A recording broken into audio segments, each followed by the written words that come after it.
નમસ્કાર દોસ્તો, વિડીયોમાં તમારું સ્વાગત છે। સુરતમાં બેફામ દોડતા ડમ્પર અને ટ્રકના કારણે અનેક નિર્દોષ લોકોના ભોગ લેવાની ઘટનાઓ બનતી હોય છે।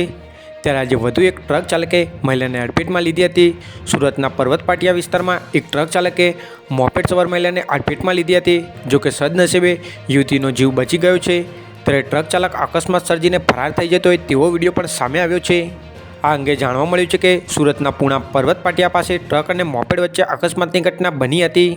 ટ્રક નીચે મોપેડ આવી જતાં મોપેડ સવાર મહિલા ટ્રક નીચે ફસાઈ હતી, જેથી ટ્રક ચાલક અકસ્માત સર્જીને ત્યાંથી ફરાર થઈ ગયો હતો। ત્યારે હાજર લોકોએ ટ્રક ફરાર ચાલકને વિડીયોમાં કેદ કરી લીધો છે। ત્યારે વિડીયોમાં જોઈ શકાય છે કે ટ્રકની નીચે મહિલા ફસાયેલી છે અને બચાવની બૂમો પાડી રહી છે। ત્યારે મહિલાને ટ્રક નીચે ફસાયેલી જોઈ હાજર લોકોના ટોળા ટ્રકને ધક્કો મારીને ખસેડવાની શરૂઆત કરી હતી અને ટ્રક ખસેડીને મહિલાને બહાર કાઢવાનો પ્રયત્ન કર્યો હતો। જોકે સદનસીબે આ ઘટનામાં મહિલાને સામાન્ય ઈજા થઈ છે।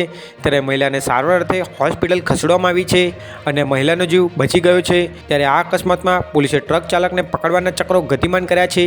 તો દોસ્તો, આ હતું આજનું વિડીયો। આજના વિડીયો માટે આટલું, ફરી મળીશું બીજા વિડીયોમાં।